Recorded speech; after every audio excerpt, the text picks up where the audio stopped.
Assalamualaikum warahmatullahi wabarakatuh. Perkenalkan, nama saya Belinda Kinaya dengan NIM 210903501103 dari kelas manajemen G. Pada video ini saya akan membahas materi mengenai konsep dasar keputusan. Sebelum masuk ke dalam materi, saya akan memberi gambaran materi yang akan saya bahas, yaitu mengenai definisi atau apa yang dimaksud dengan keputusan, tahap-tahapan pengambilan keputusan, jenis-jenis pengambilan keputusan, proses pengambilan keputusan, perubahan dalam keputusan, kualitas keputusan, dan solusi dalam menyelesaikan berbagai masalah di bidang pengambilan keputusan. Baik, materi yang pertama yaitu definisi dari keputusan. Dalam kehidupan sehari-hari, proses pengambilan keputusan merupakan sesuatu yang akan selalu dihadapi. Keputusan sendiri dapat didefinisikan sebagai hasil pemikiran berupa pemilihan satu di antara beberapa alternatif yang dapat digunakan untuk memecahkan masalah yang sedang dihadapi. Dalam proses pengambilan keputusan ini harus dilakukan secara sistematis dan penuh ketelitian serta penuh kehati-hatian, karena jika terdapat kesalahan maka akan memberikan dampak atau pengaruh yang kurang baik ke depannya. Selanjutnya yaitu tahap-tahap dalam pengambilan keputusan. Untuk memudahkan pengambilan keputusan, maka diperlukan tahap-tahap agar bisa mendorong terciptanya keputusan yang tepat.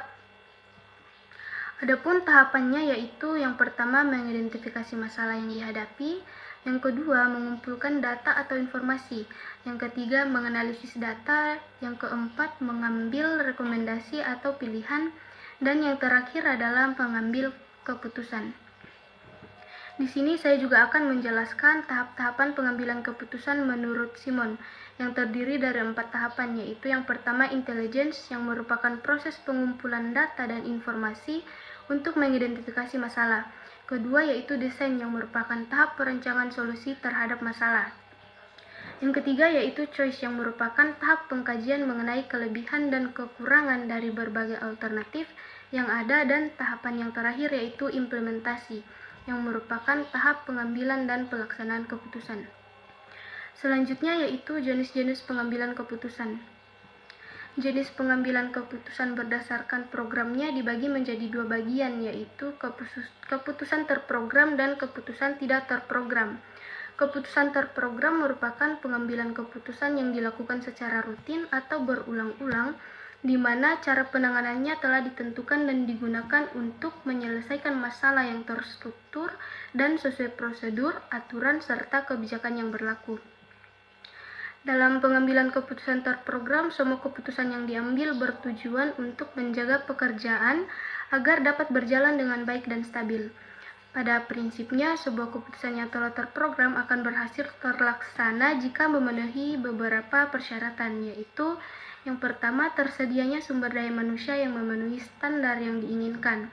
Yang kedua, tersedianya informasi yang berkualitas dan dapat dipercaya.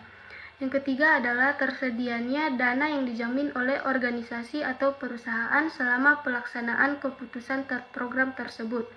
Dan syarat yang terakhir adalah adanya dukungan dari aturan dan kondisi eksternal organisasi.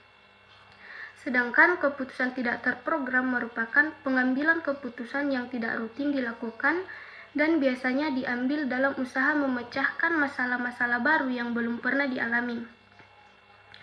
Di mana dalam pengambilan keputusan tidak terprogram ini juga digunakan untuk menyelesaikan masalah yang tidak terstruktur, tidak bersifat repetitif, dan sukar untuk mengenali bentuk, hakikat, dan dampaknya. Selanjutnya yaitu proses pengambilan keputusan. Suatu keputusan tidak tercipta begitu saja, namun melalui proses yang memakan waktu, tenaga, dan pikiran. Karena saat pengambilan keputusan ini kita sepenuhnya memiliki kendali dalam bertindak.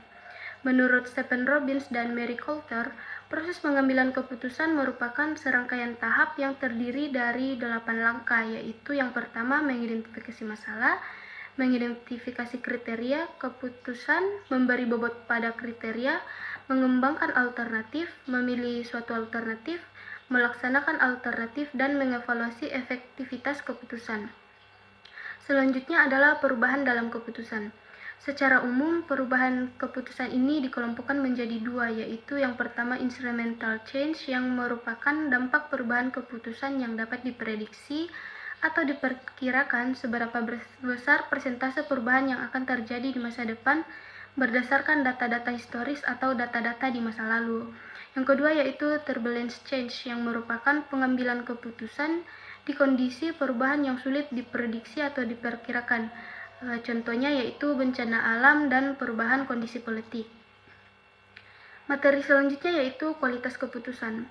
Kualitas keputusan ini mengacu pada tingkat keunggulan dari pekerjaan atau hasil yang dicapai melalui proses tertentu. Oleh karena itu, kualitas keputusan mencerminkan tingkat keunggulan dari hasil keputusan yang telah diaplikasikan atau diuji secara maksimal dan hasilnya terlihat secara optimal serta dinilai secara optimal pula. Untuk menilai suatu kualitas keputusan yang dibuat harus diuji dengan pendekatan yang bisa dipertanggungjawabkan secara ilmiah, karena dengan ini penilaian secara maksimal akan lebih jelas dan bisa dipertanggungjawabkan kebenarannya. Selanjutnya yaitu solusi dalam menyelesaikan berbagai masalah di bidang pengambilan keputusan. Di sini terdapat beberapa solusi yang umumnya dilaksanakan untuk menyelesaikan masalah atau membuat suatu keputusan menjadi lebih baik. Solusi yang pertama yaitu menerapkan konsep pendekatan keputusan yang hati-hati dan mempertimbangkan setiap dampak yang mungkin terjadi dalam jangka pendek maupun dalam jangka panjang. Yang kedua adalah menyusun setiap keputusan berdasarkan alasan-alasan yang mewakili semua pihak terkait. Ini artinya keputusan yang diambil tidak didasarkan pada kepentingan satu pihak saja, namun juga mempertimbangkan kepentingan seluruh pihak terkait. Yang ketiga yaitu menghindari pengambilan keputusan yang bersifat ambigu. Itulah pembahasan materi mengenai konsep dasar keputusan yang saya bawakan. Sekian dan terima kasih. Wassalamualaikum warahmatullahi wabarakatuh.